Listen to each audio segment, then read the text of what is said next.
About a week ago, I reviewed the film adaptation of Firestarter from 1984, based on Stephen King's book of the same name. And I just finished watching the recently released remake, now playing in theaters and streaming on Peacock. But is this remake really that bad? Or am I going to have to burn my way through these icy cold reviews this film's been getting? Watch this spoiler-free review and find out. Big D's Entertainment Rankings and Reviews. So greetings, my fellow YouTubers, and welcome to Big D's Entertainment Rankings and Reviews. My name's Doyle, better known to you as the Big D. This time around, I'm going to give you a spoiler-free review of the recently released 2022 sci-fi thriller Firestarter, released by Universal along with Blumhouse, directed by Keith Thomas, with screenplay by Scott Teems, based on Stephen King's book of the same name. Starring Zac Efron, along with Ryan Kiera Armstrong, Sydney Lemmon, Kurtwood Smith, John Beasley, Michael Greyeyes, and Gloria Rubin.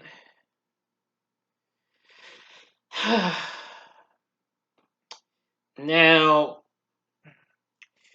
we start out with seeing a flashback of young Charlie, well, her name's Charlene McGee, in her crib.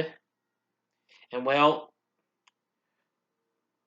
apparently, we find out how she has pyrokinesis. Yes. Sending her father into a panic. Now, the opening credits show a young version of Andy and his wife Victoria, or Vicky, talking to a doctor in a clinical trial, who explains to him that they will be injected with an experimental chemical drug known as Lot 6, which unbeknownst to them will give them supernatural powers. Andy gains telepathy and Vicky obtains telekinesis. Well,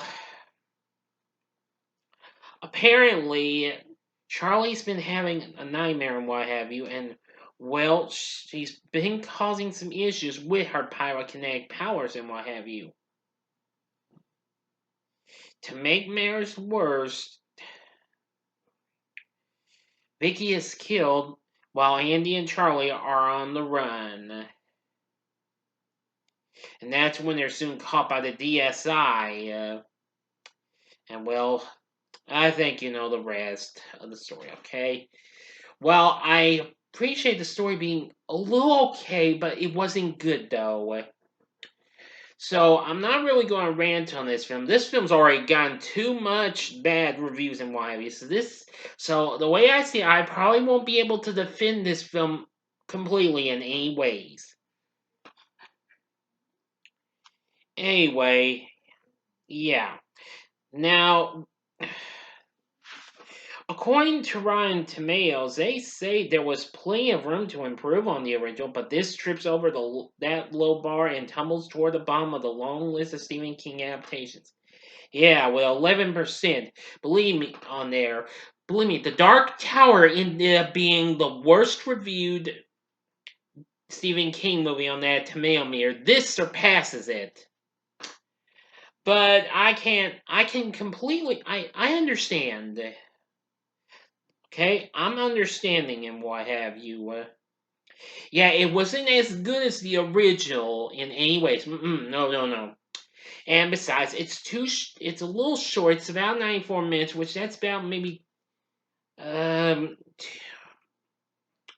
think about 20 minutes shorter than the original. And I feared the story could have just used a lot of spin and polish and what have you.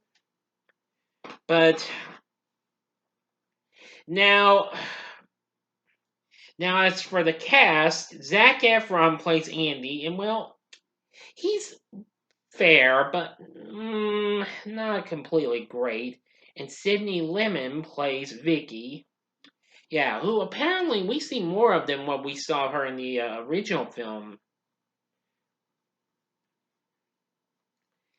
Now, Michael Greyeyes plays John Rainbird, the bounty hunter assigned by DSI to track down Charlie. That character was okay, but we have Kurtwood Smith as Dr. Wanless, and John Beasley as Earth Manders. And then we have Gloria Reuben as Jane Hollister, the leader of DSI, which of course a gender swapped version of James Hollister. I should have known. All those actors and their characters were okay in YB. Not as good as the originals though. But I will say, young Ryan Kiera Armstrong playing Charlie wasn't bad. Not as good as Drew Barrymore though, but she tries to do her extreme best though. Which she does pretty well with the fire powers. Which that's kind of another downside I have with this film. We don't get to see too much destruction on many of the people and building and what have you, like we do in the original.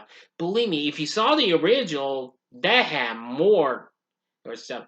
Now I appreciate how Charlie uses her fire powers once she screams out and what have you, but boy, that was intense. But I will tell you that this film, I do agree with critics. It's kind of inferior to the original film. Like I said, it could have just used some spin polish and what have you. A cast could have been just a little better, even though I did appreciate some of the performances, but not a whole lot. Now, however, the score I give an approval to.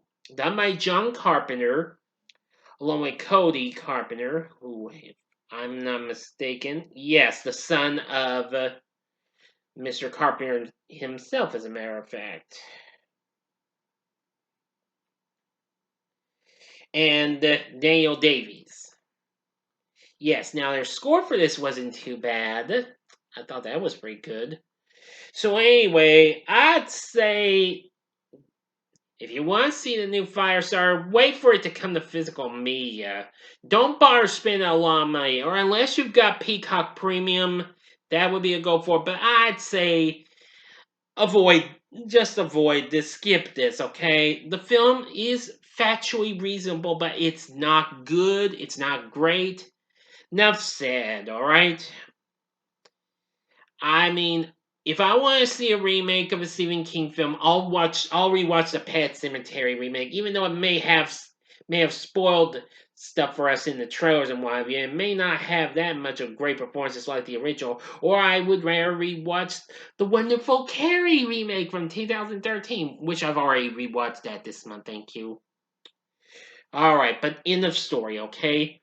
For my score for this, I'm gonna give Firestarter 2022 2 stars. On a scale of 1 to 10, I'm going to give it a 3.5.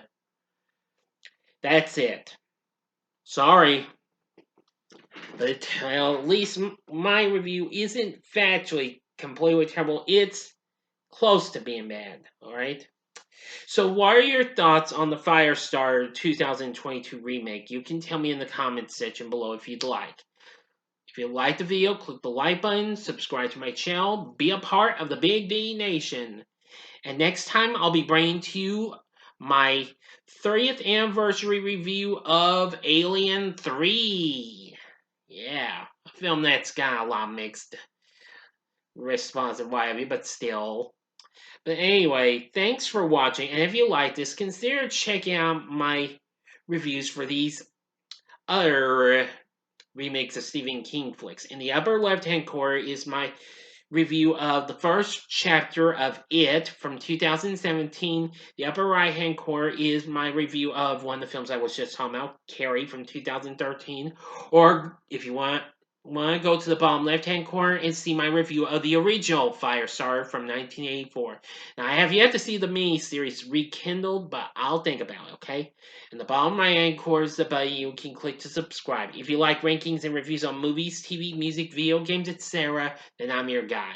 Thank you for watching. Until next time, I'm the Big D saying, see ya.